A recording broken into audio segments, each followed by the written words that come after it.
Hey, it's David Weiner, writer, director, producer of the In Search of Darkness trilogy and the upcoming In Search of Darkness 90s and In Search of Tomorrow, and a guy who's constantly on eBay trying to reclaim his childhood one toy at a time. And you are listening to The Oblivion Bar. Welcome to the Oblivion Bar podcast with your host, Chris Hacker and Aaron Knowles.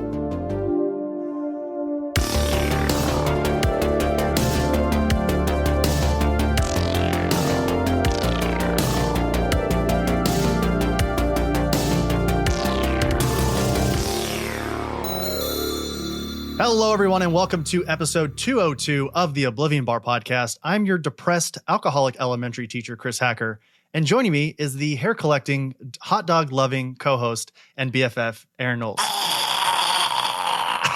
Just Naruto running around town. That's right. With the stamina of a Clydesdale, by the way. That's right. Just eyes popping out, truly in the moment. Yeah.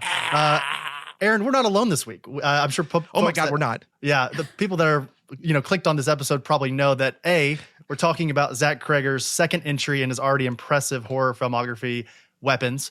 But we're also joined by our good friend and monster enthusiast, world-renowned cosplayer, and host of the sci-fi horror podcast, Camp Cryptid, Erica Fett. Thank you so much for joining us back on the Oblivion Bar podcast. Just so excited to talk to y'all again.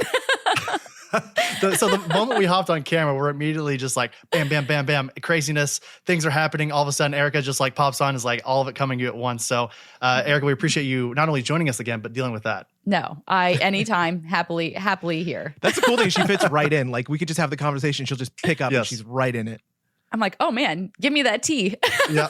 And that's exactly why we wanted to have you back on, Erica. Not only because you gel so well with Aaron and I and our tomfoolery, but also that you love horror as much as we do. And I think folks that have been listening to the Oblivion Bar long horror, HORROR, A little bit of everything right there. Yeah.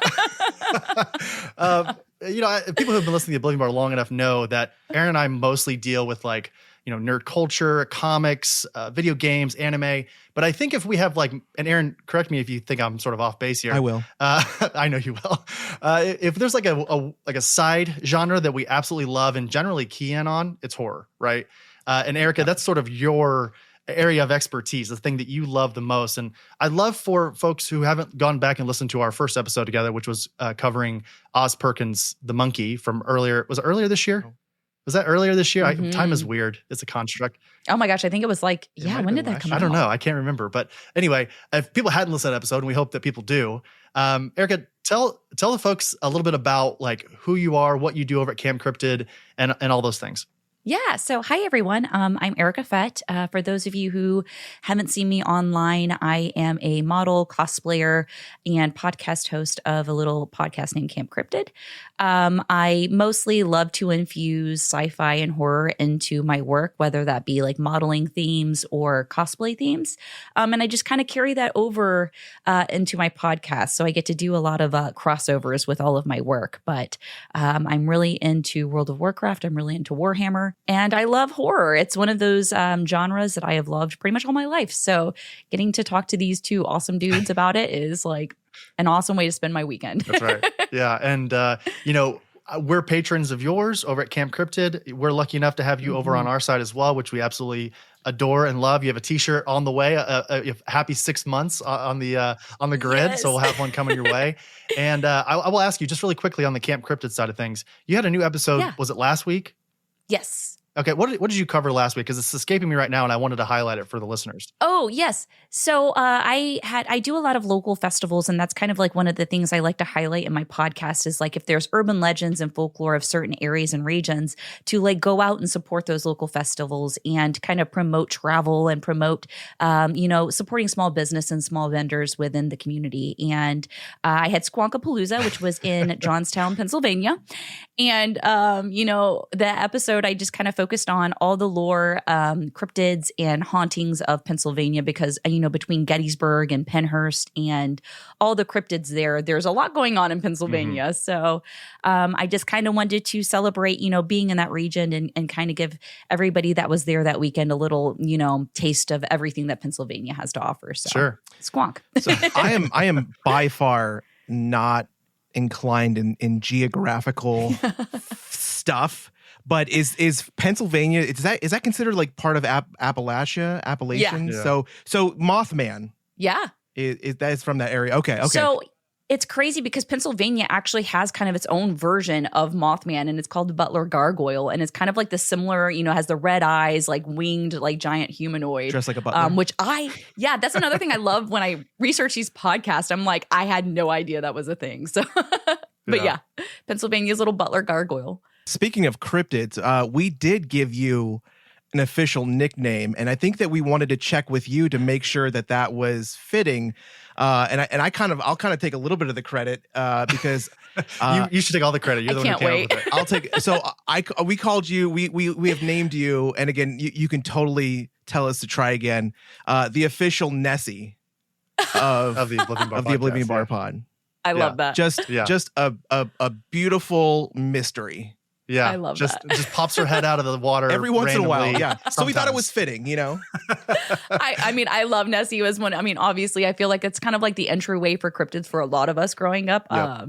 X-Files. But yeah, exactly. What was that episode? It was like Champy, wasn't it, or something like that? Poor dog in the episode. That's like the one where it's like at the end, like Fox is on, like he's like in the middle of this like pond or lake or something, and then all of a sudden he's just like next to the shore, and they're like, where did you come from? And he's like, oh, I thought I was like, I just found a rock. And it was like, the assumption is that it was like a Nessie type creature that ferried him almost like a I'm going to say a Blastoise using surf to HMO3, I believe, good to Pokemon get him. Thank you. Yeah. To get him to the shore. Or Lapras. Yeah. There you go. I think that's maybe, and everyone, I don't know if we need to say this, but just for the layman, Nessie being the Loch Ness Monster. I hope I don't have to say that, but I will, just in case there are people. Just in case. We don't want to get a comment. You know how that is. That's the Chris side insulting your intelligence. I assumed talking down to our audience. Yeah, talking down, just like he does to me constantly. Well, Aaron, you know what? Get it together. I'm talking down to you right now, and tell the folks at home how to support the Oblivion Bar podcast. If you want to support the Oblivion Bar podcast, consider checking out our Patreon, just like Erica did. For your support, you can gain access to a bonus episode each week called The Grid. Well, behind the scenes, look at how we prepare each episode with episode transcripts, Patreon polls, whole bunch of free goodies. Just like Erica's about to get a free t-shirt. We gave her the nickname. We send out care packages. Chris is the one with cancer, and we're sending out care packages. Random segue. So I'm just throwing it out there. That's how much we care. But you can also give it a shot with a free 7-day trial over at patreon.com/Oblivion Bar Pod. Or you can check out the link in our show notes. And that is honestly the best. Is it the best way? Because there's many other ways to support the show, but it is a convenient way to support it. And we'll get to the other ways you can support at the end of the episode if you stay that long. That's right. And you should. We decided before we started recording here with Erica that, last time we put her through the ringer with a bunch of nerd news that, who cares about what's happening in the nerd world? We're doing horror today. We're doing Halloween early, in the summer. I think there's a lot more people doing like Halloween in the summer now. Especially Target. Yes. Yeah. I've been seeing that a lot. So we're going to follow suit, and we're going to go ahead and just get right into our review of Weapons. Yo! Are you a longtime comic fan? Is your pull list longer than your grocery list? Or are you someone interested in learning about how comic books are made? If any of that sounds like you, then you're my kind of people.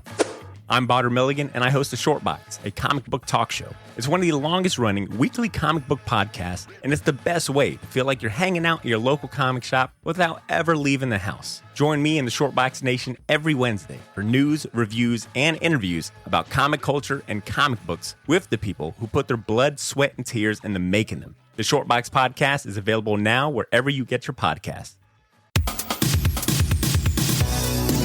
Main topic.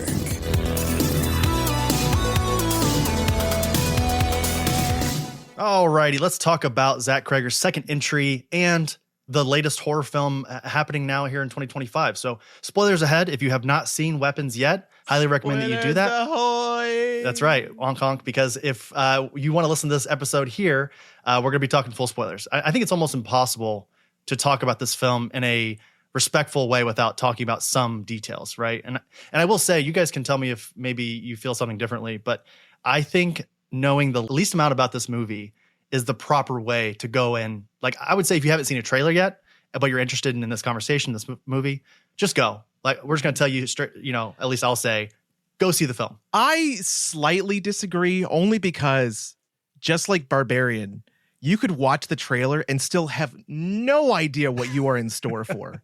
No idea. Yes, trailer says kids disappeared from a classroom. Right. Josh Brolin's mad. And they run like fucking Naruto. But Yes, that's right. At the end of the day, that's all you know, and it's not even it is literally just skimming the surface. Right. Erica, let me ask you really quick. Did you see Barbarian? Yes. Okay. What were your thoughts? Because we covered, funny enough, we've covered both of Zach Cregger's films after this one. Yeah. And I think, Aaron, we both liked it. We were both sort of very surprised by it, as most people who have seen it were. What were your thoughts on Barbarian, Erica? I actually really enjoyed it. It's almost like watching two little mini horror movies within a movie. I thought it was really good. It had like a lot of comedic relief too in certain parts. But overall, I thought it was so gnarly. And I wish I could have tried to get that role of the being that's down in the tunnels. Ma. Yes. Yeah. I actually showed Barbarian to my partner Olivia 2 weeks ago in preparation to go see Weapons together. Yeah. And she knew nothing. As we talked about here, I think that's the proper way to see Barbarian. And to see the roller coaster of emotions of not only finding out that there's this weird tunnel basement below your Airbnb, but also that there's this crazy mom inbred monster, but also jump cut to Justin Long singing a 70s pop song randomly. Like, it just all of it together is just like this perfect mixture of what I think Zach Cregger does so well. And Erica, you mentioned it in your analysis of Barbarian, is that he does an incredible job of mixing sort of the psychological horror with the absurdist, psychological horror with like absurdist comedy, right? Mm-hmm. I think that's like the perfect mixture of what Zach Cregger does really well. And I want to ask you both, just sort of, and Aaron, I'm going to pass it off to you here. Initial thoughts on Weapons. Leaving this film, what were your feelings about this movie? Well, I'm going to start with how I felt about Barbarian, because I didn't get a chance to chime in on that. We talked about it for an hour and a half. We did on the show. But I feel like I am given the opportunity. I should be given the opportunity to relay my feelings. Everybody, this is what happens when there's a third person, and the person in the third chair. Aaron gets a little sensitive. I'm not sensitive. Okay, I told you. Okay, so I'm a little sensitive. No, Barbarian. Exactly. I'm going to echo what you said, and then moving on to. Everything Chris said and Erica said, I take all that as my opinions and go with it. Mirrored. Weapons, man. Weapons it's exactly the vibe of Barbarian, and it suits it very well. It's fitting.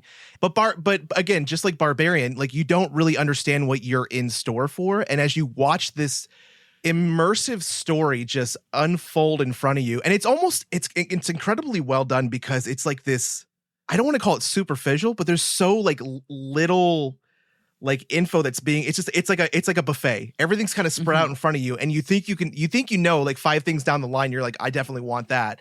But then by the time you get there, your plate is already full with everything that you've gotten already, all the portions, and like now you need a second plate because you just need more. Right. And that's the way I would say that this movie is. And it was fun, even more so now to talk about afterwards, that was the experience and how it rounds itself out with that absurdist comedy at the end. Mm-hmm. Yeah. Erica, how about you? No, I loved it. I thought that the storytelling aspect was insane in that movie. And it's amazing that it's a 2-hour movie or something, like, I don't remember the exact runtime, but it's like you go like an hour and a half, like trying to piece together what the hell you're watching, like what's going on. And then when it finally like sinks in, you're like, okay, that's fucking cool. So yeah. I thought it was so enjoyable the entire time. Like I said, even though it was like a longer movie, it didn't seem like it was that long, because it was so, it just had you kind of like in this grasp of storytelling where you're just like, give me more. I need more of this story. So very cool. I think, to sort of speak on what you're both saying, and I absolutely agree, I'll echo it as well, that like the way that Zach Cregger trickles out storylines through other characters within their own storyline is, I think, what makes this film so appetizing, right? Like it's sort of satisfying in that way, because you're seeing things happen from another person's lens. And I think there's something to be said about like the unreliable narrator. And we see that a little bit in the side story, and I'm spacing his name right now, but the kid who's like the drug addict kid who gets attacked by James, I think. Yeah, thank you. Sort of in his storyline, the way that Alden Ehrenreich's Paul character, the way he reacts in their sort of altercation together, Paul's reaction to that moment when he realizes that he effed up and punched the kid after being stabbed by a needle, it's different. I don't know if you caught that sort of subtle difference that like while Alden's story is being told, I guess Alden Ehrenreich, Paul's character, is being told, he's very apologetic, nervous, scared. But then when you have James's story being told much later in the movie, Paul is like more angry and like assertive and more, I guess what most people say, like more cop-like, right? Like more sort of in your face and sort of power hungry, right? I just found that really interesting. And I will just say from like a technical standpoint, Zach Kreger, what he does, there's this particular shot that he kept doing both in this film, and I noticed it also in Barbarian, where it's like a static dolly shot, right? You're looking at a character, and there's a lot of foreground, a lot of like the setting is in the shot, and the way that he moves the camera very quickly to the left or to the right, almost as like you're like seeing something the same time as the character that he's focusing on, is so amazing. And I know that I'm sure that's probably not a creation of Zach Kreger, but like the way he uses it in these films, both in Barbarian and in Weapons, is so satisfying because I hate a jump scare in film. I think it releases all this pent up tension that is so valuable in horror films. Like the cheap jump scare is so annoying to me, but what you get in this film, every jump scare, I think, is so satisfying.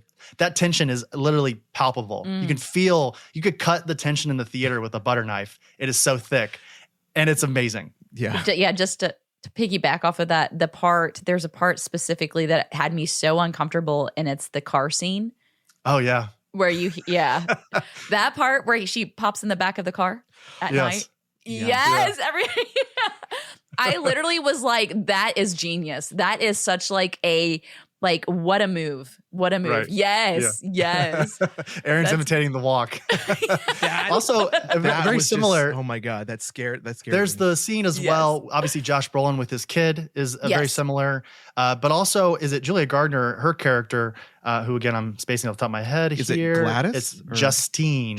Justine, the teacher. When she's home alone. It's sort of our first, and I think the film very expertly lets the audience know without like outright telling them, without being that this is a dream, right? Mm-hmm. Like there's this like very surreal. It's like a surrealness, right? Yeah. What's a visual sort of showing that like, yes, you see Justine in bed, but also here's the dream as well, right?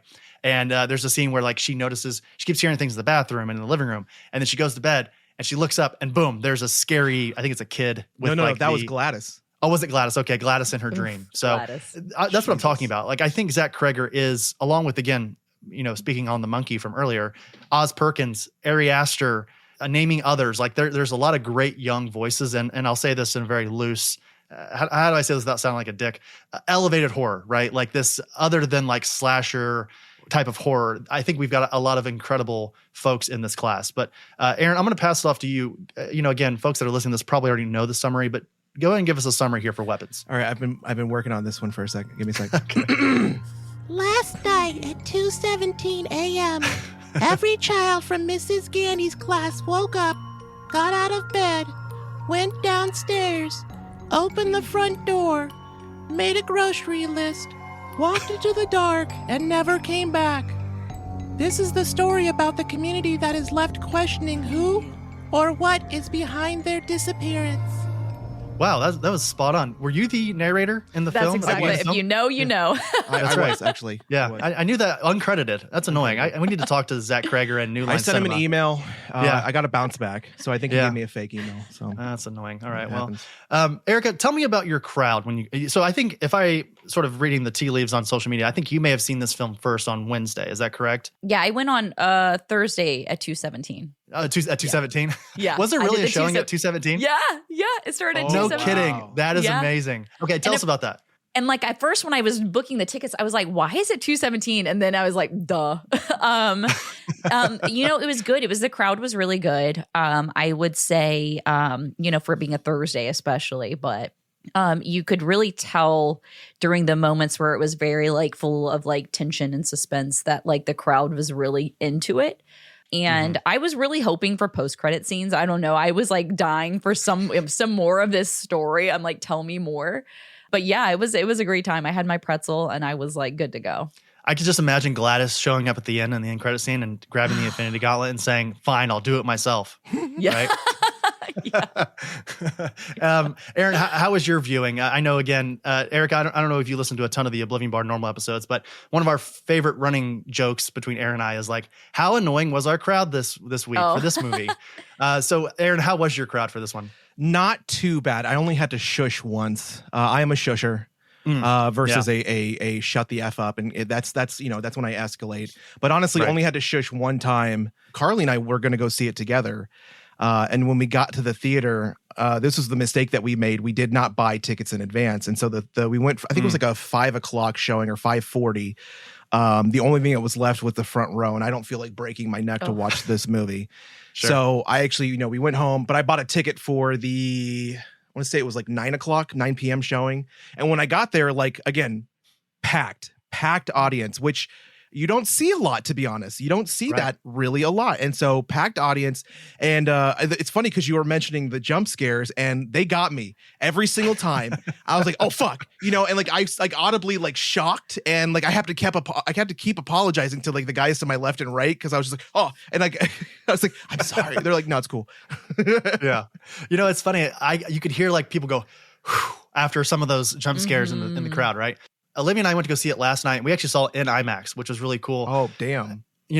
It's interesting, and we'll talk about it here in a moment during the box office section, but not a lot of horror films get that IMAX treatment, and I think this film was better for it. And I remember, Aaron, again, we talked about Barbarian on the show. We were excited about it based on the trailers, but I remember going to see Barbarian in theaters and it being like me and one other person in like a normal theater. Again, it didn't get that IMAX treatment. So it is kind of cool to see people ultra excited for weapons. And again, it was competing against Freaky Friday and like 2 weeks old Fantastic Four and 4 weeks old Superman. But like at the same time, I think that horror is the new go-getter in terms of theater going, right? Like it brings out the casual crowd. It brings out people who don't often go to the theater, and it's fun. And again, like if there's a film genre besides, I would say like a big blockbuster superhero film, my second favorite crowd to be in when it's sort of interactive and people are really into it in a respectful way, of course, is horror, right? Like it's fun when everyone is sort of experiencing this film in a similar way. I think that the expectation for the longest time was horror was going to be the disappointment at the box office, and superheroes, family films, Pixar, DreamWorks, Marvel, DC, like we're going to be the money makers. And unfortunately, we've kind of those production houses, those companies are really losing their steam. So I think really right now people are kind of shifting their view towards the other side of the spectrum and really seeing that horror is continuing to be the shocking, the impressive, the crowd pleasing genre that is consistently good, or at least because I mean, here's the thing. Majority of Marvel, we've talked about on the show, majority of Marvel has been meh or like kind of disappointing or okay. I mean, so far, like, I mean, can you think of a horror movie recently that released in theater that was disappointing, to be honest? That's an excellent question, Erica. I'm actually gonna annoyingly pass it off to you. Is there anything this year? Because I'm gonna look at my letterbox while you're answering. Is there any horror films that you've seen this year that you were like, meh, not that great? No, to me, I think that there are. I mean, here's the thing: horror's tough, right? Because there are different people have different things that they find scary. Whether it's, gore porn or, the more like psychological intense thrillers. So it is, to me, it is a little bit harder to please the audience of horror, I think, because so many people find there are differences in what they find scary. Sure. But for the most part, I would say like I'm one of those people who, as long as I'm like entertained in a film, I'm like thumbs up. Like if I like enjoyed it, like Can we see the thumbs up? Can we see that? Thumbs up. Okay, there we go. Okay, that's all I wanted. Thumbs up. Screenshot. Yeah.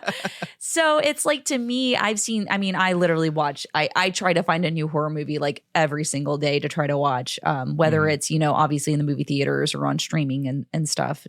Just to also support indie horror as well. But no, I mean, honestly, I've been pleasantly surprised with horror this year. I think we've had a great year for horror. And I think the more and more people they give horror a chance, I think the better. You know what's funny is that talking through all this, I sort of keep a running list of the films that I've seen in 2025, and the last place in terms of horror is Wolfman, which co-starred Julia Gardner, who is in this film. So, and I didn't not like Wolfman. I just think it's of the films that I've seen. They're talking about like Final Destination Bloodlines, again, The Monkey, which we talked about here together on the show, Hard Eyes, this film, Sinners, I guess you could consider a horror film. Yeah. All of those films I think were superior to Wolfman. But again, I'll echo what both of you guys are saying. Like, horror has been really great in 2025. Again, I haven't seen Mithrigan 2.0 yet, but that's not horror. Yeah, I don't know what that is anymore. That's like sci-fi comedy, if anything. Yeah. But like, Yeah. I mean, even things like The Gorge, which came out on Apple TV, was not bad. I mean, it was not great. But again, when you have properties like anything Marvel title that is disappointing, and that's the baseline to shitty to disappointing to like okay, if that's the area that they're consistently hitting, but then you take horror and horror is like great to okay, like that's still a better area to be in, and it's consistent. Death of a Unicorn, silly, stupid, but fun. Comedy horror, but fun. You know, there's been quite, I mean, what was the one that you just mentioned? You just mentioned one of them. Bloodlines. Carly and I just watched Bloodlines, and Bloodlines was actually not horrible. It's what you expect from, I don't know, the 38th Final Destination film. I mean, you got They're more actually doing another one too. Yeah, of course. You got the same amount of Final Destinations as you do Land Before Time, and I'm showing my age on that one. But yeah, it just got too much. It's like Alvin and the Chipmunks, another squeakle. And it's like, we don't need it. But like, again, you know what? The Alvin and the Chipmunks from like 2 years ago was actually pretty cool, I thought. I don't know. Maybe I'm... Oh, I bet you like Garfield too. Go ahead. Well, I just want to talk really quickly about Zach Kreger and we'll talk about him more in depth here in just a moment, but he pitched Weapons as sort of this script of a horror epic. And I know, again, we've talked about, but I think on sort of a subgenre level, and I think we can all agree on this, it's a more personal story about loss, partly because he lost his friend and co-star from The Whitest Kids You Know, Trevor Moore, I think it was 2 years ago. And this film sort of instigated that inspiration. And Kreger went on to say that this script was partially inspired by those events, but also Paul Thomas Anderson's Magnolia from 1999. And also, I was really excited and surprised to hear this. Jennifer Egan's A Visit from a Goon Squad. I don't know if you guys have read this book, and I'm currently holding up for the folks at home that can't see this. An incredible sort of masterclass in how to tell multiple character stories in this one through line, right? Like, in a very similar as Weapons, which again, we're going to be, we first follow Justine, and then we go to Archer, and then we go to, Alex at some point. Actually, we go to Alex at the end, but Paul's character. This book, A Visit from a Goon Squad, I cannot recommend highly enough, not only because it's incredible, but it does a very similar thing. You'll have a chapter where you'll follow one character, and you'll meet the other characters that you'll have chapters on down the road. And I just find it really incredible, and it's cool to see that Zach Kreger took inspiration from that. So, and then also to further capitalize on the themes of the film, some theaters, as Erica mentioned a moment ago, I didn't realize that you had done this, Erica. Some theaters were showing the film at 2:17 in the morning. So, Aaron, I'm going to ask you and Erica both, do you know the significance of the number 217 in this film? No, but I was thinking about it while I was watching the film because, again, they explained kind of what the 217, like why it occurred at that time, or at least why that's when the time was. That's when the time was. But also, it was kind of odd because there were 17 kids in her classroom. Yeah, and so that struck me as odd. But also, it seemed like for whatever grade they were in, there was only 2 classrooms. So there was her classroom and another. So there's just like a lot of 2 and 17. Tell me more. Yeah, obviously I'm asking the question because I know. And Eric, I'm going to ask you really quick. Go on. Did you know? I mean, I think most people listening to this probably understand that it's some Stephen King references, but were you like watching the film, Erica, did you have that sort of knowledge beforehand or? So I didn't think Stephen King. When I got the overall theme of the film, it made sense. Sure. Yeah. Yeah. Okay. So here's what I found out about it. So 217 represents the number of votes and Zach Kreger's talked about this quite a bit in interviews leading up to the release of Weapons. It represented initially the votes of the Bipartisan Safer Communities Act, which is a bill passed in 2022, which nationally bans the purchasing of assault weapons for minors and actually large firearms in general. The bill also includes extended background checks and firearm purchases for people under the age of 21 as well. And I think this is sort of holding up a clown mirror to that act because it's a lot of smoke and mirrors from, I think this is what Zach is interpreting. Again, I'm off here, but it seems like this is Kreger saying, you pass this bill as sort of this optic save me type of move. Like, hey, look what I'm doing for the community. But in reality, this didn't change anything in terms of the overall safety for communities. Like, you can throw out statistics all day, but in reality, the fact that we have assault weapons out there, and we even see like a giant assault weapon in one of the dreams that has the number 217 across it. You can't get any more literal than that.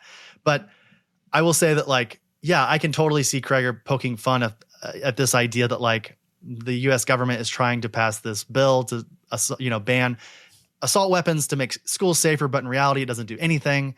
But again, as I mentioned a moment ago, Stephen King, here's the Stephen King reference, room 217. I think most people who have read The Shining or Dr. Sleep know that room is where the old naked lady is in. It's the green bathroom, 217. And Aaron, you may know this because you're a big Stephen King fan yourself. 19 is also a very symbolic number for a lot of Stephen King's books and properties and such. So interesting enough, though, for some reason, and maybe I didn't think about this before, but this makes a lot more sense now about his previous film Barbarian, because if he's using this as kind of a vehicle to, again, bring attention to assault weapons bans and this whole idea of it's supposed we're supposed to be putting into legislation and putting into law like these things that protect children, right, from weapons or becoming weaponized.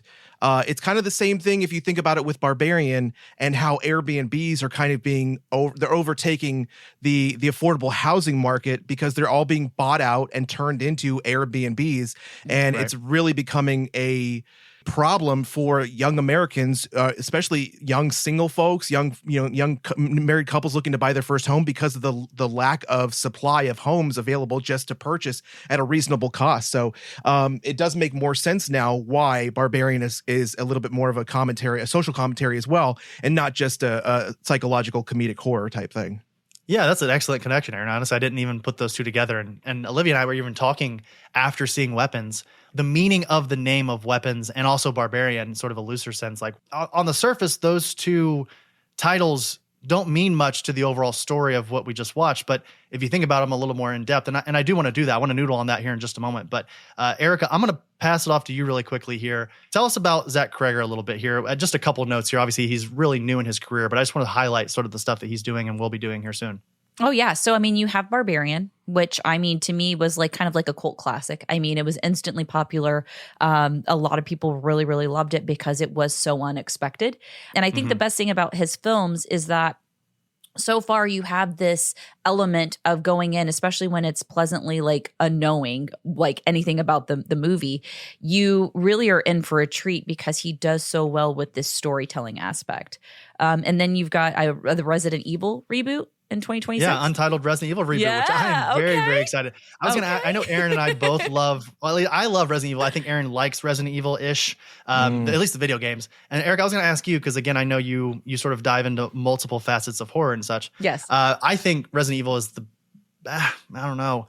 Night of the Living Dead, of course, is like a classic survival horror sort of genre flick. But I think Resident Evil, for me as a young person, and I know that Resident Evil was inspired by Night of the Living Dead, what's your relationship to Resident Evil? And did you ever play the games as a young person? Do you care about it now? And now that you know Zach Kreger's going to be directing the new one? Okay, so yes, I actually have my T-virus vials, like literally, like I'm nice, like, literally right next to me, like on my umbrella.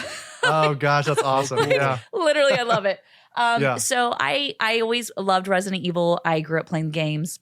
I have cosplayed Jill Valentine multiple times. I think I actually did it at New York Comic Con in 2018. No, maybe 2022. I can't remember, but I've cosplayed her a lot. Which Jill? Are we talking Resident Evil 1, Resident Evil 3? I think is she in 6, I think, as well, or 5? I would say with the Stars logo on the hat and everything like that. Oh, I think that's the first one. Is it the first one? Beret, with the beret and the black miniskirt. Yeah. But I absolutely love Resident Evil. And I think honestly, to me, Resident Evil was kind of one of the first great modern zombie movies. That is, it mixed like action with thriller with horror elements, and I think they did a really great job with that the first movie. Yeah. Granted, I watch them all because they're all, they all have their own like little thing, but You're better than me. I stopped after like 3. I have to at least watch it. Yeah. But I love Resident Evil, so I am really excited to see what he does with this because there are so many characters and there's so many classic moments in Resident Evil that you can really make just amazing, and I have no doubts that he will make it amazing. Aaron, let me ask you. I know we've talked loosely about the Resident Evil stuff, and Erica, I don't know if you know this or if the listeners know this.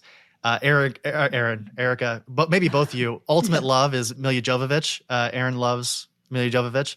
What is your relationship to those films, Aaron? I know again you love her, but like, do you like those films at all because of her? It's Jovovich. Sorry, I like Multipass. I really enjoy the Resident Evil films. I really do. It's hard to continue to. It's almost a guilty pleasure now because they went. There's nothing that goes a little bit more ridiculous than the Fast and the Furious franchise other than the Resident Evil franchise. Like it goes off the fucking rails. Like at one point it's like a desert planet, and then the next movie we have like full cities again, and Japan still exists, and it's like mega cities, and it's like I have no idea where we are in the timeline or what's happening. But then we've seen multiple reboots, we've seen animated films, we've seen all these things. So there is a lot of fun to be had with Resident Evil films, shows, games, etc., comic books even. So, that surprises me. Real quick, if I can just interject. Yeah. Why don't we have a Resident Evil comic? Seems crazy to me. You did. Oh, I did? What do you mean? Didn't you have the Resident Evil cover? Oh, sorry. Yes. You're talking of, and Eric, I don't know if you know this from back in the day, but when you went to go buy the first Resident Evil game from Toys R Us back in 1997 or 96, one of the two, you got a free sample comic. It was like a 6-pager comic with a cover by Bill Sienkiewicz, who's one of the greatest comic book artists of all time.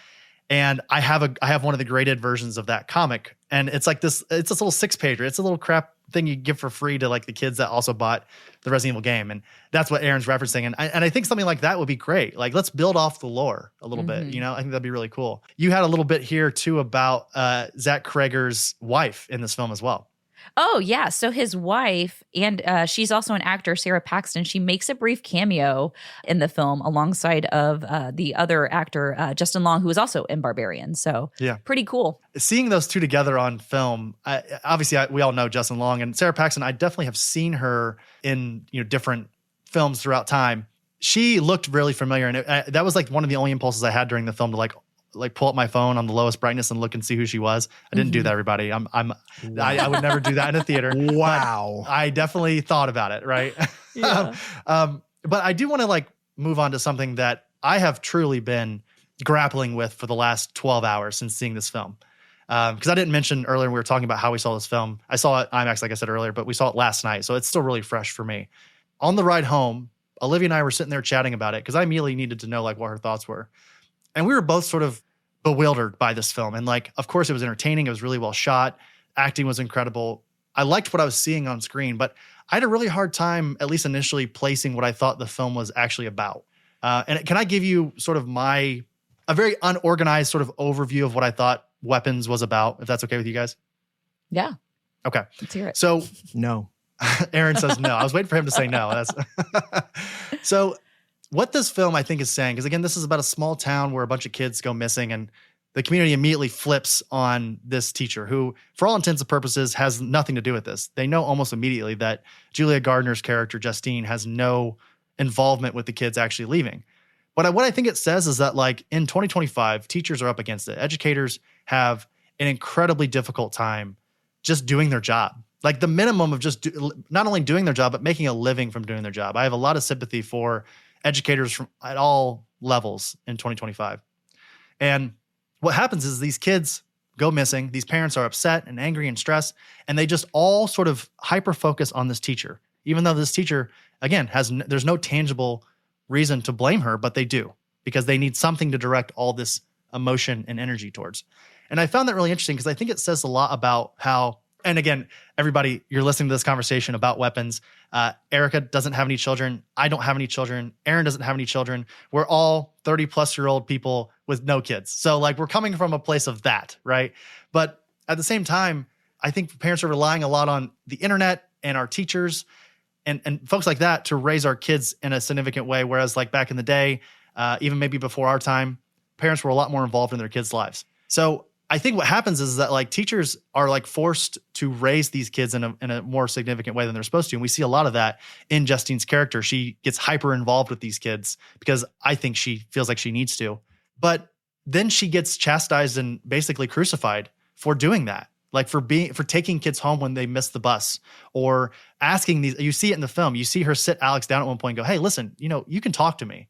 I am someone, and maybe this is inappropriate to do to a 6-year-old, but like she's looking him in the eyeballs and saying, hey, talk to me if something's wrong. And Alex is, of course, hiding the fact that his aunt is this crazy witch. But point being is that, like she's making she's making a concerted effort to have an involvement with her kids, and is eventually like becomes the town witch because of it, right? I just found that really interesting. And I think the last thing I'll say, because I know I'm being long-winded here, but like Josh Brolin's character, I think was really interesting too, that he is this immediate helicopter parent the moment that his kid is gone. And I think that, again, says a lot about parenting today in 2025, is that like a lot of parents, and maybe I'm getting too personal here, so I apologize, but like I know growing up, and I love my mom, she's incredible. She deserves a statue for being a single mother for my sister and I growing up. But I think when our relationship truly blossomed and took like the next level and became like truly special to me was when I left home. Like growing up, she was so fixated on being a parent, because that's tough. It's tough being a parent. But we didn't like truly have a great relationship until I left. And I think that says a lot about like parents. A lot of times they take for granted being a parent, like when their kid's young. It's not until they get much older that they realize, oh shit, I love this thing that I created. I need to be involved. And by that time, we're adults. We can make decisions for ourselves. We become our own person, all those things. So anyway, I'm sorry. I know I had a long-winded thing, but I had all these thoughts leaving the film, and I couldn't quite organize them in a constructive way. And I just wanted to sort of put that on the table and see if you guys had anything similar. I have my theory, but I want to hear Erica's first, because I feel like it would be, much like the Jill Valentine quote, we'll make an Erica sandwich. I love it. Yeah. So exactly what you're saying. I think that the fact that, this is also showing grief in different ways as well too. So the fact that, you have all these parents kind of trying to find a scapegoat for what's happening, and the fact that they just pinned it on Justine because it was the common denominator in everything, right? But then I think the beauty of this is it shows different perspectives in different ways in the storytelling of this movie. So you start to really see deeper into the actions of others. You really start to see the other side of things where, one perspective may look this way, but then there's whole nother side of the perspective that you aren't seeing. And, when it comes to kids, there's always all of these talks about, this generation versus this generation. And, the thing is we do have a lot more to worry about with children these days, whether it's technology or threats like, gun violence in schools. So I think that showing that there are different perspectives through storytelling and really finding the cause of what's going on versus pointing and saying, no, it's this, and this, right? I think is really, really important. And I think that he did a great job in this movie showing that there's a problem, but then showing different perspectives of different people, and people who, like especially the drug addict James, who someone would probably completely just not even listen to, but showing that, even though he may have a troubled past, he still has he still has like the solution. He still had, at the end of the day, like he knew what was going on. He cracked the code in this film. He did. And then that's the funny thing is like, and it just shows like even the fact that the police officer, Paul, just went, I mean, really honestly, if Paul would have just stopped and listened to him, everything would have been better. But, right. Emotions, this is a story about emotions as well. You've got all of these, you've got anger, you've got grief, you've got sadness, you've got confusion, you've got guilt. So I think that this is a movie that is, while on surface value, you've got a story of witchcraft, right? But there's something deeper in the surface of that movie. So I think that's what I took out of it. Well, my approach was just a little bit different. So I came at this with the idea of like school shootings. If you imagine like generally in a singular classroom, a kid takes a gun to school, because of bullying, because the kid gets bullied. Yeah. We see that. We see kind of parents they're caring, or at least they come off as caring. And then we see, what occurs when this kid goes in there and basically he is the only survivor of what could be considered the aftermath of a school shooting, which takes out like a class of kids. So that's kind of like what my thought was behind this. You have a bunch of parents who have all lost their children in like they're questioning, they're reaching out, they're lashing out. Why this classroom? Why just our kids? Why did this happen to your classroom? Like, what did you teach them? What were you taught? Like, all of this kind of like, to me, focuses on that, and it becomes this town-wide thing where, you know, there's this one person who is not even at fault, who's like, nobody's going after the parents.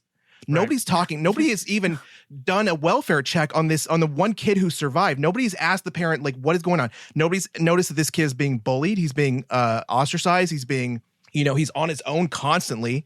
So like the only person who does care, who's interacting with the kid, is his teacher, who is then made to feel like the enemy because she's trying to interact past what people perceive as the boundaries of what a teacher should do. So that's kind of like my view of this was also, and then again, also the weaponization of like school shootings, the weaponization and politics of gun control laws. You know, we're talking about a small town.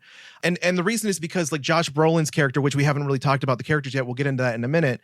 I don't know if you've ever watched the original, the Stargate film. Yeah. Yes. So in that Kurt Russell's child has died from shooting himself from a gun, you know. And so for me, when I saw Josh Brolin like laying in his bed and he's just like kind of sitting there, like, you know, looking out, like that kind of reminded me of Kurt Russell's, you know, portrayal of a parent who lost a kid to a school shooting. And I know that's a weird kind of connection, but that's kind of resonated with me. So again, like that's kind of how I put my pieces together. And so, yeah, I feel like this is definitely a commentary again on gun control and school shootings and how we really just tend to let the parents kind of flounder without answers. We let the people who are not responsible take the fall, and then we don't address the ones that are truly, to be honest, like the ones who should be focused on and ask the true questions. You know, it's like it's so limited what the interaction is after, you know, the event. So that was mine. Yeah, it's so crazy that all three of us had wildly different sort of central pillars, North Stars of this film.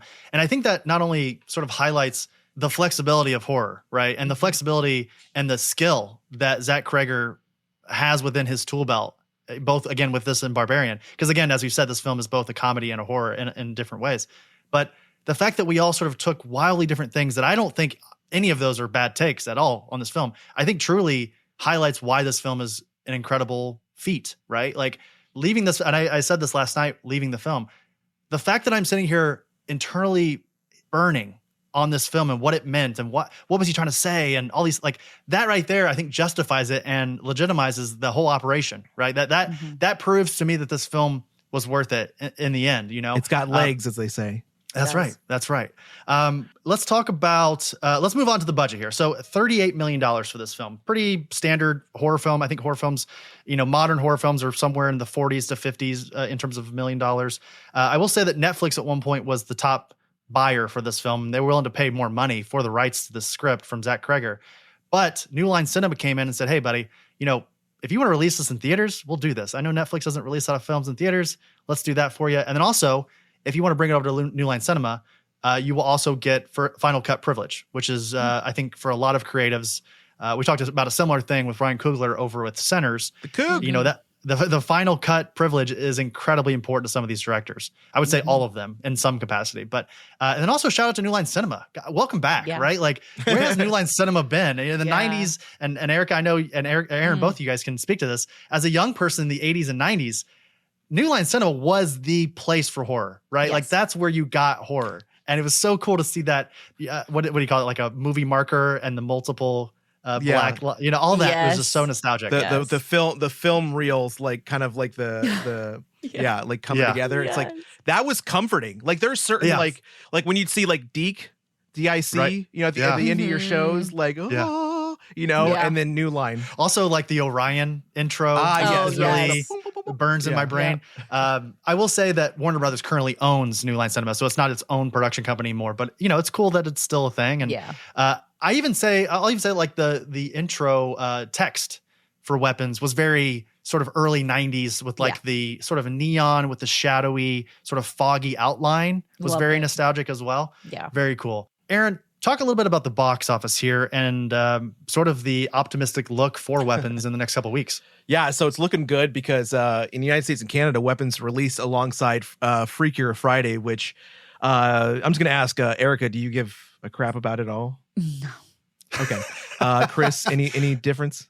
It was between Freakier Friday and Weapons, and I ultimately decided that Weapons would be a more interesting decision. Yeah. Or discussion. I mean, so I'm not going to lie. Jamie Lee Curtis is a silver fox. And I love her. I love she her. is going to be hot until the day she dies. Yes. Undoubtedly.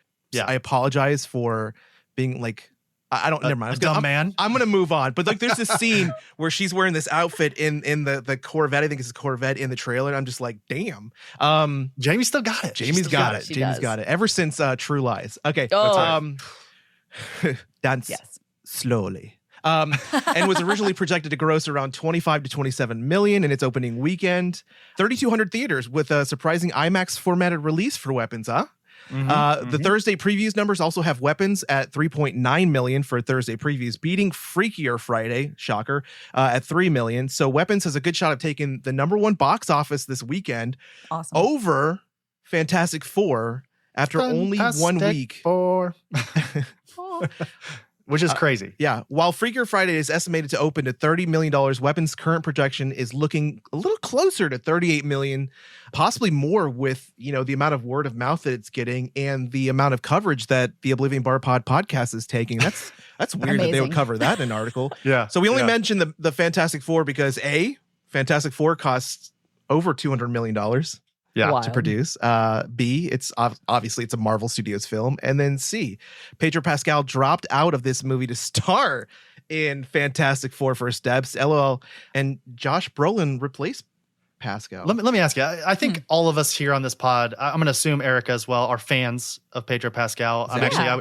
I would dare to say that all of us are pretty big fans of his. I don't know many folks that dislike Pedro Pascal, right? Mm-hmm. But like, he's on my hall pass list. Same, yeah, Love just it. straight up list. Like he's on the list. There's been some chatter because of 2025 and the movies that Pedro Pascal has been in, which is like, and we'll include The Last of Us season 2, R.I.P. to Joel. Spoilers if you haven't seen that season, but. This has been sort of a lukewarm year for Pedro Pascal. And again, I say this as someone who's a big fan of his. You had The Materialist, you had Eddington, you had Fantastic Four, you have Gladiator 2, which I think actually came out late last year. But point being is it's been a lot here recently with Pedro Pascal. And folks are starting to think of like, is there Pedro Pascal fatigue happening right now? And while I think that Josh Brolin is like a better pick for this film, I like Josh Brolin a lot in this role. I have no fatigue for Pedro Pascal. I thought he was great in Fantastic Four. I think he's great in everything he's done. She's just been in some stinkers, and that happens when you do a lot of films. So I just want to ask both of you, and Erica, I'll start with you. Have you felt that at all with Pedro Pascal? I know it's a weird sort of sidebar on Weapons in a film that he's not in, but like, what are your thoughts on Pedro Pascal in 2025? I think he's incredibly likable. I think that he is like, he comes off as a very genuine, kind, like down to earth person.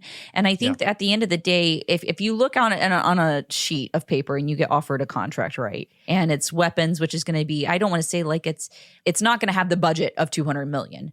Right. At the end of the day, you're probably going to go with the bigger paycheck, right? And it's a Marvel film, and it gets you in the door to Marvel films. And it's just a safe bet for actors to do Marvel films and to be in that cinematic universe. So I don't fault him at all, for going with, Fantastic Four over Weapons. And I think that it's just like a normal human with any job, right? You could be at doing a job for 15 years, and he's been acting for so long. And you're going to have a year maybe where you're like, I'm not vibing with my job. But I think that Pedro Pascal has a lot of great years ahead of him. And I think he's got a lot of great roles ahead of him. I think he's an incredible actor. And I just think that the thing is one of those things. It's like Denzel Washington said, like, you don't want to oversaturate yourself too much, right? But it's also like strike while the iron's hot. So it's like you can't fault someone for, having this huge surge in their career, getting offered a ton of roles, making a ton of movies, and trying to like better their life. So to me, I'm like, be in as many movies as you can, make that money, That's right. have fun. Get that like, bag, baby. Exactly. So like to me, I'm like, keep doing your thing, Pedro. Like the people who love you will love you. And the people who just want to have fatigue to be sassy because they're just, I don't know.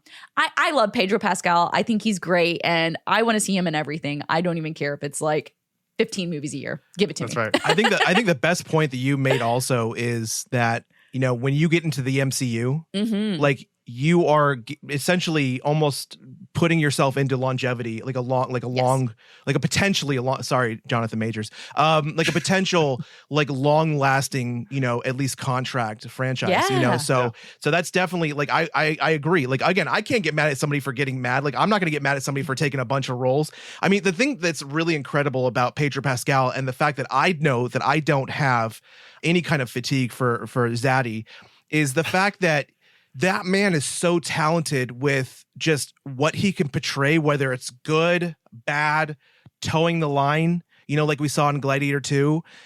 He can do an incredible, different accents like we saw in what's the one with the dragons and Game of Thrones? People. Yeah, the thrones, the big chair. Did you just misplace Game of Thrones in your head? I'm just messing around. The chair. I thought it was, but that's a really good acting lesson by you there, Aaron. I honestly thought you were like, what is the movie on HBO that was really successful for like 10 years? And yeah. As a Dragons, I think I can do it again. What's that one where they were training dragons? There was like Vikings. They're flying around. What's that one called? With Aragon? Is that what you're thinking of? The guy Cough. Is the main character's name was Cough? Oh yeah, Hiccup. Yeah. See, I can do it again. Good job. Acting. Academy Award, everybody. Yes, they love me. They really love me. So I think that he is just an uber talented guy, and again, he can play Wonder Woman 1984. He was probably one of the best actors, Maxwell Lord in that. So again, just if you pick any role that he has done, he is so versatile that it's almost impossible to get fatigue from him because he's just so different in every role. So that's my perception and my view. There should not be any Zaddy fatigue. I think it has to do with a lot with the fact that, as Erica was saying, and Aaron, I think you agree with this too, is that like he's awesome. Like he's just a really cool guy and he's a great actor, and people like to punch down is what it comes down to. Because I think all of us agree that none of us have the fatigue with Pedro. It's just that he's having he's on a heater right now, and as you said, Erica, get your money. Like the business wants Zaddy right now. They need all the Zaddy they can get, and and Aaron, you said this a moment ago. Like even the films that aren't very good, he's still like one of the best, if not the best part about that film. So I totally agree. He's not in this film. It doesn't matter. I just thought it was interesting that he dropped out of this film to be in Fantastic He's associated with it. He's adjacent. Yeah. He is weapons adjacent. That's right. Aaron, let's talk about the cast, which is awesome. Yes, Julia Garner as Justine Gandy, the teacher who finds out that all but one of the students in her class has vanished.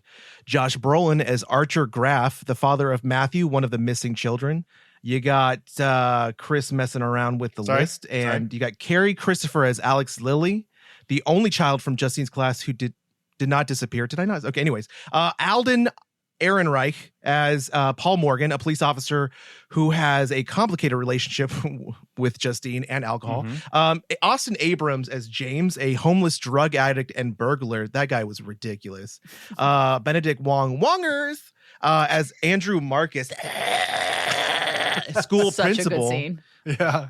Who eats hot dogs like that? I mean, the presentation was phenomenal, though. Amy Madigan as Gladys Lilly. I'm just gonna say this: Gladys Lilly, that character was like the female version of Willy Wonka. I loved it.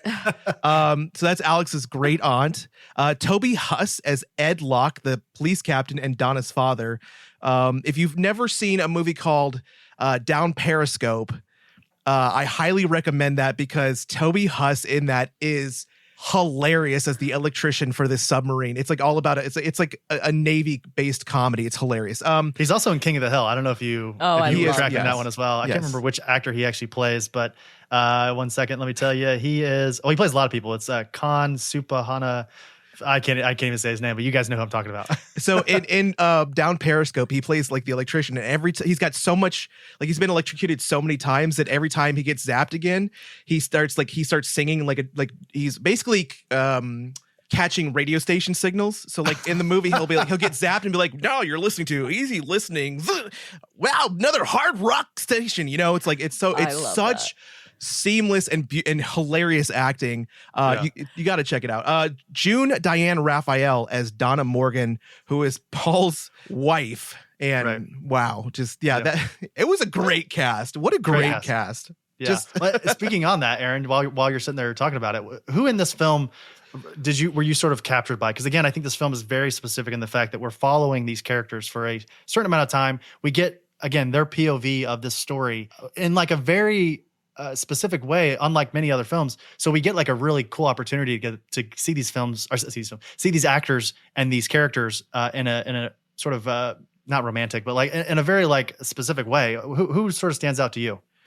I actually have a really hard time making this call. Because to be honest, out of everybody, Amy Madigan as Gladys Lilly really like, and that could be partially whoever did her makeup and style and her hair, that whole team, because we got to give credit to that. In this movie, that team did a phenomenal job with making her look like she was going from dying to thriving to powerful to weak. And it was just incredible. And the horror, like, if you've never seen a movie like The Nun, where you see these like jump scare versions of The Nun, which is absolutely terrifying. Nothing in The Nun, nothing in that movie is scary except for the jump scares with The Nun. Nothing. As I mentioned earlier, they're cheap. They're cheap thrills. Yeah. But in this one, seeing Gladys in multiple counts in this film as a jump scare is terrifying. It is absolutely terrifying. So I would say if anybody stands out as the scary like villain, obviously it's her. But to be honest, I got to give it up to Austin Abrams as James, the homeless drug user, because I don't know, like that was just like wrong place, wrong time, wrong situation. Like just, I get it's, I don't know. He just stood out so much as like this kind of palate cleansing crazy part of the film, like right there in the middle. And then the fact that, at the end when we see him like just doesn't know when to quit, man. Like, like again, so much. I want to keep going, but I want to give you guys the time on the podium because everybody is incredible. That scene in the house between Archer and Josh is so funny. It's like that got the biggest laugh, I think, in the during the entire film is James just not giving up and just keeps going after him. The biggest laugh happened shortly after that.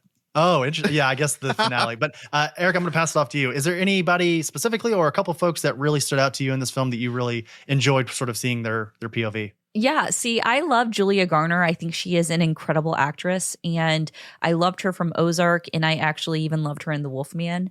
But I love her as an actress, and I want to see her in more stuff, and I'm happy that she's been like doing more horror because I think she's perfect for it. But also Amy Madigan, because oh my goodness, how do you like it? It's just like the small things that were so unsettling about her, whether it's her makeup being just so off, and her just being so confident, I absolutely loved it. And it's like, how do you make this adorable little woman who is like precious and like in bright colors? How do you make her so unsettling? And I think that's the most amazing thing of this film is like, you have this older woman where you see shots of her throughout the film and even in the woods when James is out in the woods. And it's like, oh God, how do you, how it's like, you've made this like woman dressed in like daisies and bright colors and like adorable, just like an adorable, cute grandma. You make her look so unsettling. And to me, I think that is like, just like so great. It's amazing. She did such an amazing job. And obviously Josh Brolin, I love Josh Brolin. I've been watching him my entire life, on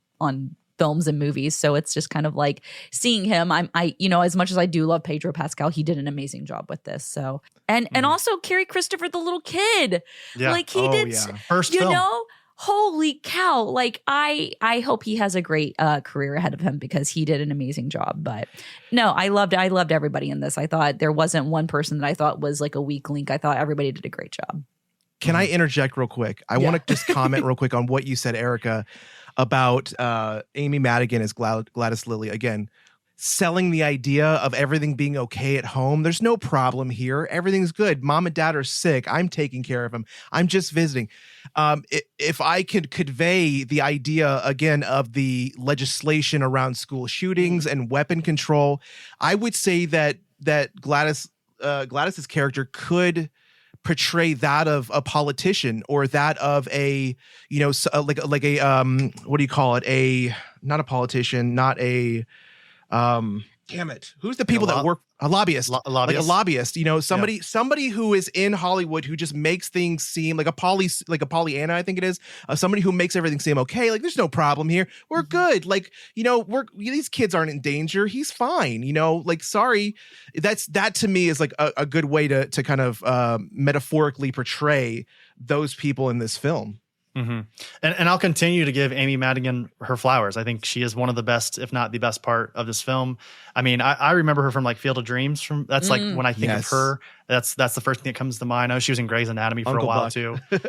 Yeah. Like, I mean, like she is truly decorated, but, and again, I'll agree with everything you guys are saying. Julia Gardner, Josh Brolin, Benedict Wong, even Wongers is incredible in this film.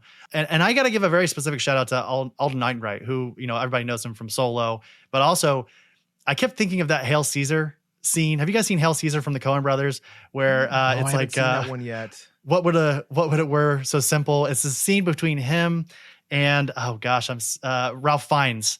If you guys haven't seen the film, and I don't want to spoil anything for you, Alden Ehrenreich's character is sort of a new star in New Hollywood in like the 40s and 50s. And Ralph Fiennes is trying to like teach him how to say a term and like without his accent, because Alden Ehrenreich's character has a very thick Southern accent.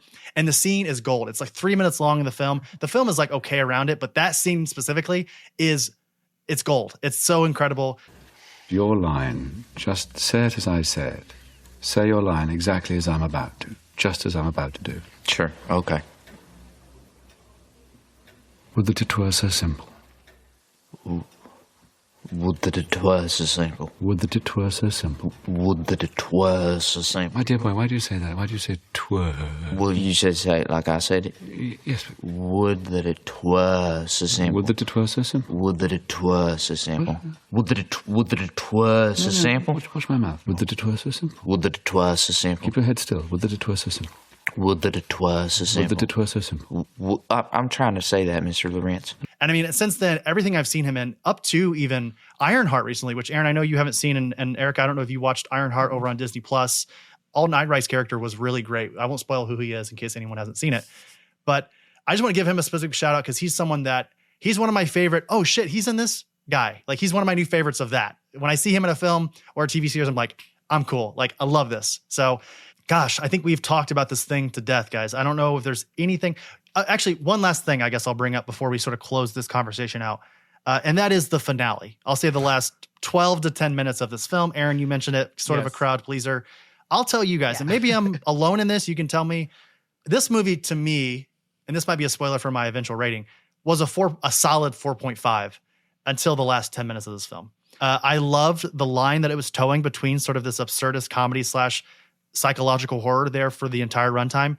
And then it got maybe just a little too silly for me there at the end with these kids sort of just going through windows and jumping over fences and all the things. What other absurd comedy happened before this finale? I don't know. Here's the thing. I am not smart enough or creative enough to know what the proper ending to this film should have been. I just know that watching that, Answer the question. Don't avoid my question. What's the question? What do I need to answer? What absurd comedy happened before the finale? This film had a lot of absurd comedy scenes. I want examples. Julia Gardner got vodka poured on her in the middle of a drugstore. Alden Ehrenreich got stabbed with a needle while trying to pat someone down. The James kid is constantly going through, like, he's like slipping on banana peels throughout this film, trying to do stuff. So it's all funny. Also, real quick, Aaron, before you move on, because this brought up an idea. The pawn shop in this film in Maybrook, did that not remind you of the pawn shop from the beginning of The Monkey? Oh. Didn't that seem almost the exact same pawn shop? Because we've obviously covered that film together, all three of us. It made me immediately think of The Monkey. But anyway, Aaron, go on with your rebuttal, because then you're going to say that I'm wrong here. I'm just saying, if you liked Barbarian, this movie almost followed the same exact format. To me, I don't consider any of what you've just stated, again, personal opinion. I don't see any of what you stated, like the pouring of the vodka, any of that stuff, the needle, like all of that stuff was like building anxiety, building, because here's the thing. I see the woman pouring alcohol on her. My initial thought is she's going to light that bitch on fire. Yep.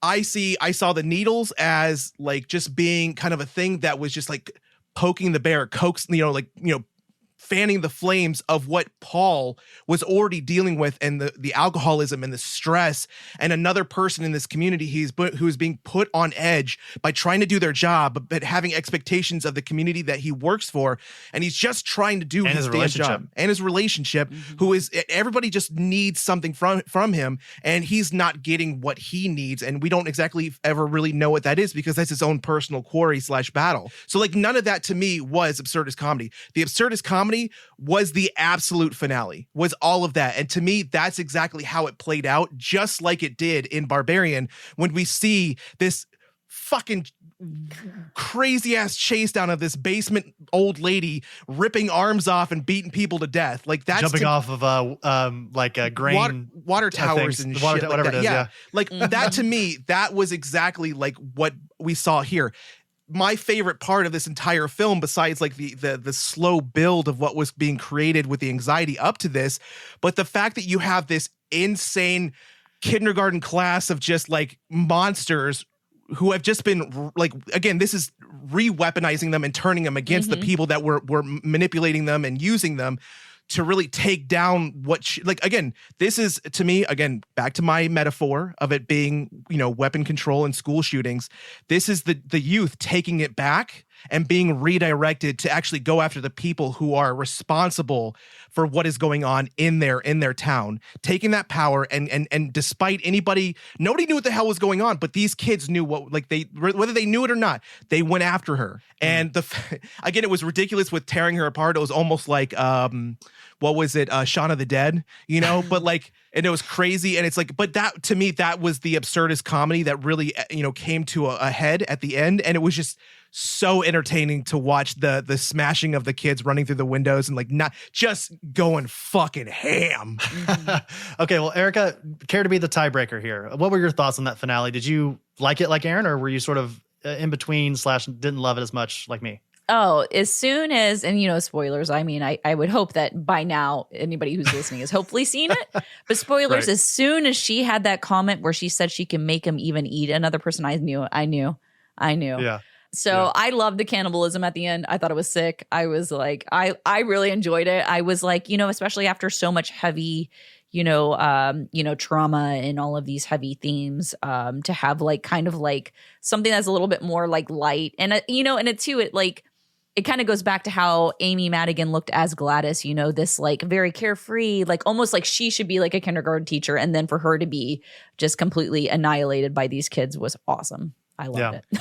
I think the thing that I wish they would have at least commented on a little bit, but didn't. But at the same time, it kind of left it up to the viewer's own imagination, was while they were under the control of this, these trances, if they were aware. And they didn't really comment on that, but that would make more sense as to why, again, it took a while for kids, because they mentioned at the end, like, his parents were being fed soup, not by him. So they obviously had to go somewhere to be taken care of. They were obviously traumatized by everything that occurred, stabbing themselves in the face, all that crazy shit. And then the kids themselves, some of them even started talking again. Again, this is a lot of the aftermath of these violent events that occur within small communities, the traumatization that will carry on throughout the lives of these children, not just because they were basically kidnapped, and then also the fact that they ripped and ate a person to death, alive. So again, there's just like that, to me, would have been the one thing I wish I would have been like kind of made clear. But at the same time, I kind of also, on the other side of it, like the idea of it being left up to our imagination as to why they weren't just like immediately snapping out of these trances. Yeah. It's interesting. Did you guys see that he actually came out and said he wants to do a sequel? Interesting. I didn't see that. That's he said there's more of the story. Yeah, he said there's more of the story that he has to tell, or that he would like to see unravel. So nice. I'm hoping that with, hopefully people loving this movie, that it gets made. Because I think all of us who have seen it kind of want more to the story. Me personally, I wanted a prequel of Gladys.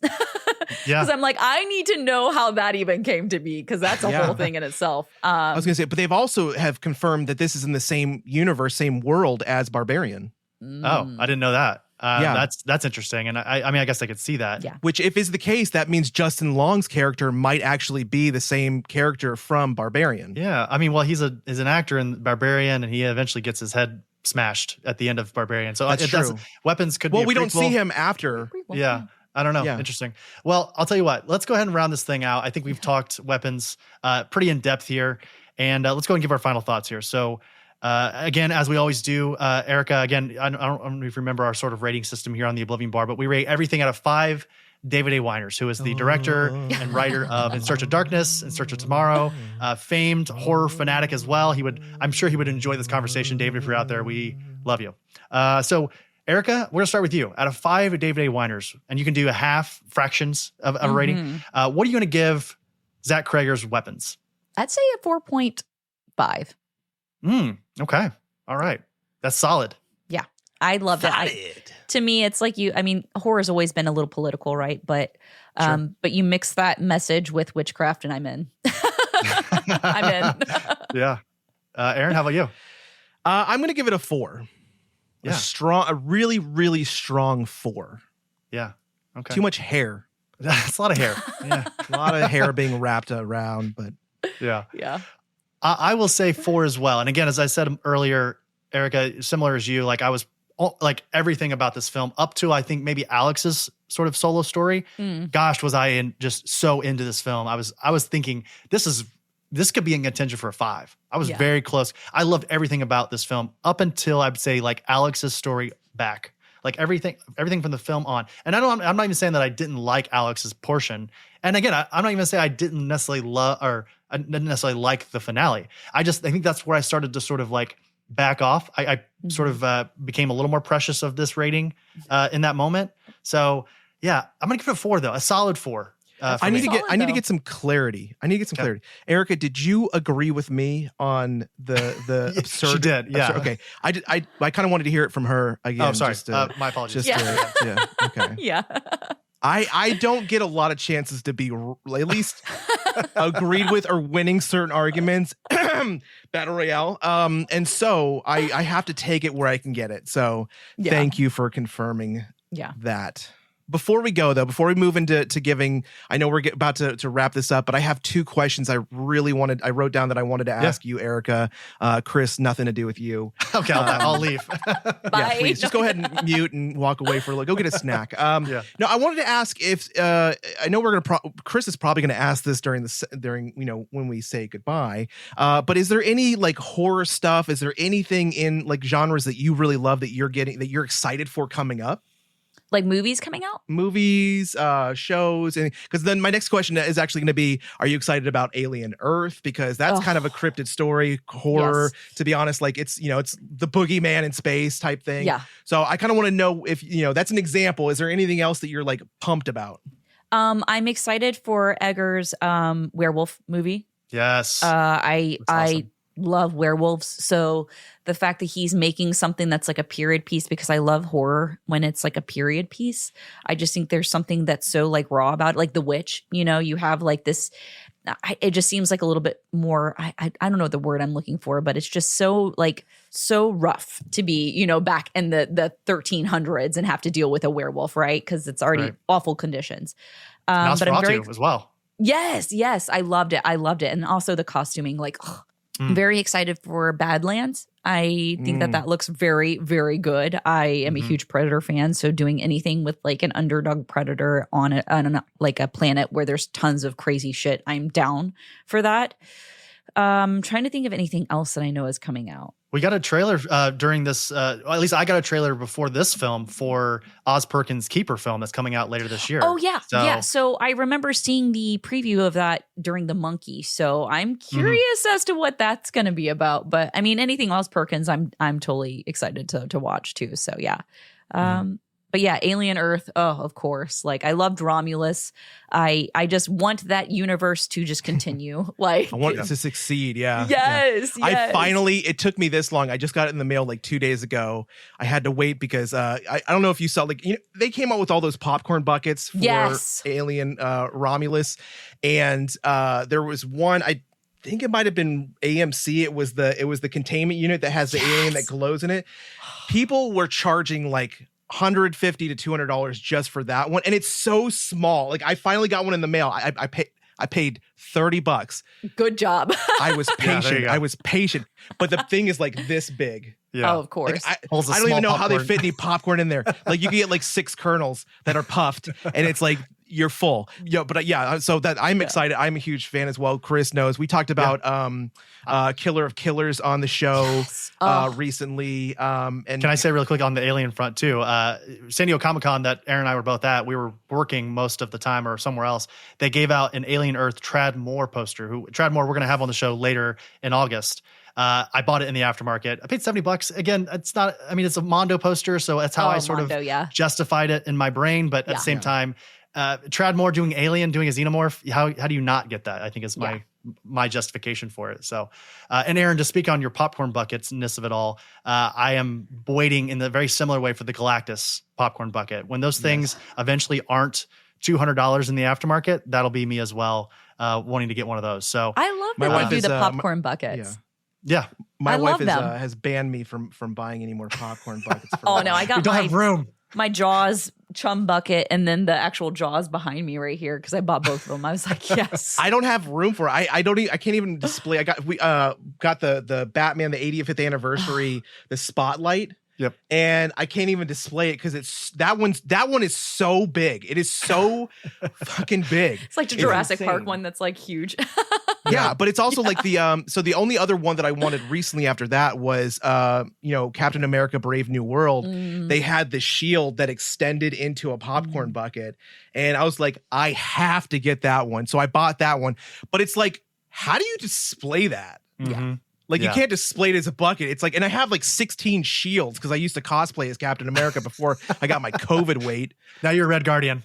Yeah, thank you. I was gonna go with Fat Thor, but like now I'm more like Red Guardian. So, all right. Well, let's close this thing out of here, Erica. I'm gonna pass it off to you once again, and we absolutely, and I'll speak for Aaron here. If Aaron wants to add anything, he totally can. But always adding things. Absolute pleasure. Not only to get you on the show to talk about both the monkey and now weapons, but just, being friends with you now. Also, again, you supporting the show and us doing the same for you. It's so easy to support you in all your ventures and just absolutely enjoy having you here on the show to talk about all things horror. And one day maybe we'll have you on for something that's not horror, but I want to pass it off to you one last time. How do you want folks to sort of keep an eye out for you and your, all the things that you do and Camp Cryptid and all those things? Oh yeah. So you can listen to my podcast at campcryptidpod.com. It's free to listen to. And then you can if you just go to my Instagram, it's Erica Fett. It's pretty easy to find, like Boba Fett, but Erica Fett, because I'm a bounty hunter. Other than that, I have a couple movies coming out that are horror, a Gettysburg Haunting, and then the Fairfield County 4, which is a found footage werewolf film. So hopefully I will have more information about those this fall. But yeah, I'm very excited. So that's kind of like, or you can catch me at a local cryptid convention. I'm usually just bouncing around all over. So, and New York Comic Con, we'll see you there, right? Yes. Yeah. I will be at New York Comic Con. I'm a cosplay guest this year again. So I will be at New York Comic Con in the Cosplay Central area this year. So come say hi. Amazing.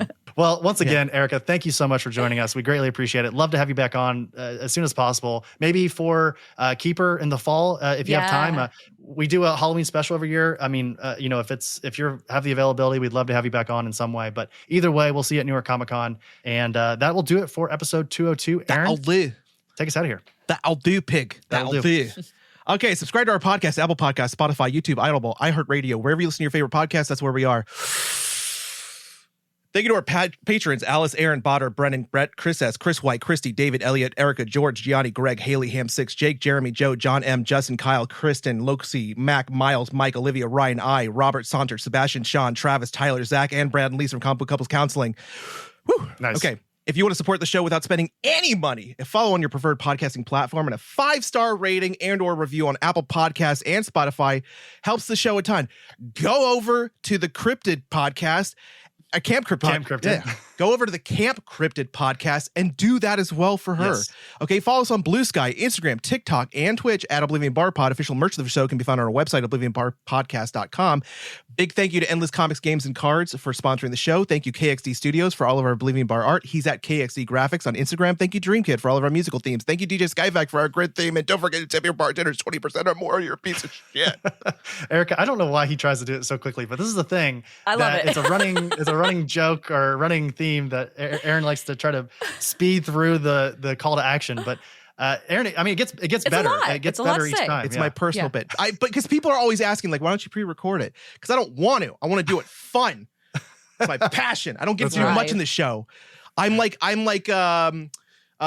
Sigourney Weaver in Galaxy Quest. I have one job, and it's repeating what the ship says.